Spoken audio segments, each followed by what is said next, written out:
청결하고 아름다운 모습을 유지하기 위해 꼭 필요한 샴푸와 화장품, 우리가 이 제품들을 안심하고 사용하게 될 수 있게 된 것이 동물들에게 자행된 끔찍한 실험 결과를 바탕으로 하고 있다는 사실을 알고 계셨나요? 1944년 미국 FDA의 독성학자 존 H. 드레이즈에 의해 개발된 드레이즈 테스트는 토끼를 머리만 나온 채로 움직이지 못하게 고정시킨 후 마취도 하지 않고 토끼의 눈에 화학물질을 주입하는 방법입니다.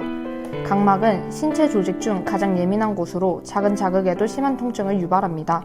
토끼들은 좁은 철제 구조물 안에서 극심한 고통에 몸부림치다가 목뼈가 부러져 죽는 경우도 많았으며 출혈과 염증으로 피눈물을 흘리고 끝까지 살아남는 경우에도 더 이상 쓸모없다는 이유로 안락사를 당했습니다.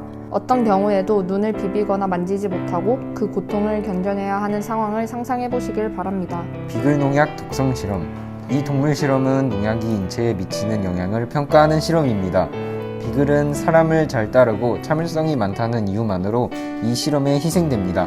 4~6개월의 어린 비글들은 1년 동안 갇힌 채로 매일 농약을 섞은 사료와 음수를 먹습니다. 이후에 살아남은 비글들은 농약의 독성을 확인하기 위해 강제로 부검을 당합니다. 이렇게 잔인한 동물 실험을 고집할 이유가 있을까요? 약물 개발을 위한 물질들의 약 30%가 사람 임상시험 단계에서 실패합니다. 그 이유는 동물 실험에서 좋은 결과를 보인 물질들이 사람에게서는 독성이 있는 것으로 보이기 때문이지요. 또한 미국 심장학회 발간 논문에 따르면 121건의 동물 실험을 리뷰한 결과 사람에 대한 연구 결과와 동일한 경우는 50%에 불과했다고 합니다. 과연 동물 실험이 한 생명의 삶보다 가치 있는 것일까요? 그래서 여기 동물 실험을 없애기 위한 많은 노력들이 있습니다. 첫 번째, 비건 화장품. 비건 화장품은 동물 실험으로부터 자유로울 뿐만 아니라 동물성 성분이나 동물 유래 성분이 전혀 들어있지 않습니다. 대신 꿀, 밀랍 등 식물성 성분이 포함됩니다. 미국 그랜드뷰 리서치에 따르면 2025년 세계 비건 화장품 예상 규모는 약 25조로 전 세계인들의 트렌드로 자리 잡고 있습니다. 두 번째, 3R 원칙.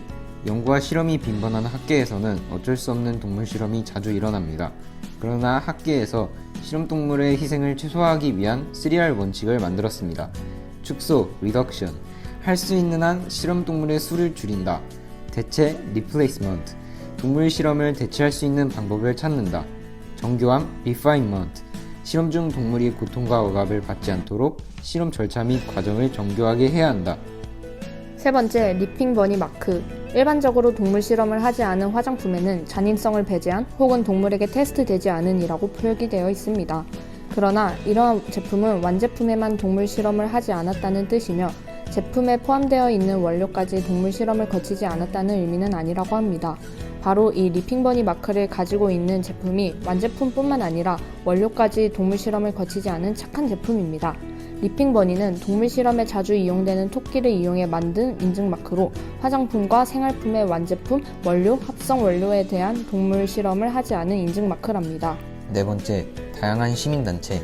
전 세계에는 동물 실험을 막고 동물들을 보호하는 목적을 가진 비영리 단체가 있습니다. 첫 번째, 휴메인 소사이어티 인터내셔널. 한국을 포함하여 전 세계 50여 개 국가에서 실험동물, 농장동물, 반려동물, 개식용 반대, 야생동물 등 모든 동물들을 위해 활동하는 국제동물보호단체입니다. 동물 사용을 배제하는 최신 기술 연구 촉진을 위한 법안 발의를 위해 고통 없는 과학서명 캠페인을 운영하여 실험동물 보호에 앞장서고 있습니다. 실험동물윤리위원회, 농림축산권역본부, 실험동물의 윤리적 취급과 보호와 관리, 연구 신뢰도 및 생명 존엄성 제고를 위한 위원회로 생물 해부를 대체할 개구리 해부 AR 콘텐츠를 제공합니다. 또한 실험동물뿐만 아니라 농장동물의 복지 향상을 위해 동물복지축산농장 판매처를 안내하고 있습니다. 다섯 번째, 실험동물을 위한 법안. 시민단체뿐만 아니라 세계 각국에서도 법적으로 동물실험 제재를 강화하고 있습니다.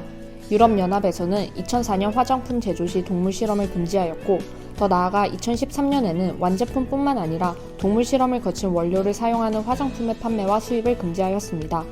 독일, 인도, 뉴질랜드 등 다양한 국가들 또한 2000년대에 화장품 및 원료 개발 시 동물 실험을 금지했습니다. 우리나라의 경우도 2015년 동물 실험을 통해 만든 화장품의 유통 판매를 금지하는 법안이 통과되었습니다. 또한 최근에는 실험을 마친 동물들이 보통의 삶을 살아갈 수 있도록 그들을 입양할 수 있는 근거가 신설되었습니다. 더 이상 개인의 이익만을 추구하는 것이 아닌 지속가능한 발전을 위해 변화하고 있는 세상의 모습, 여러분도 함께하는 게 어떨까요?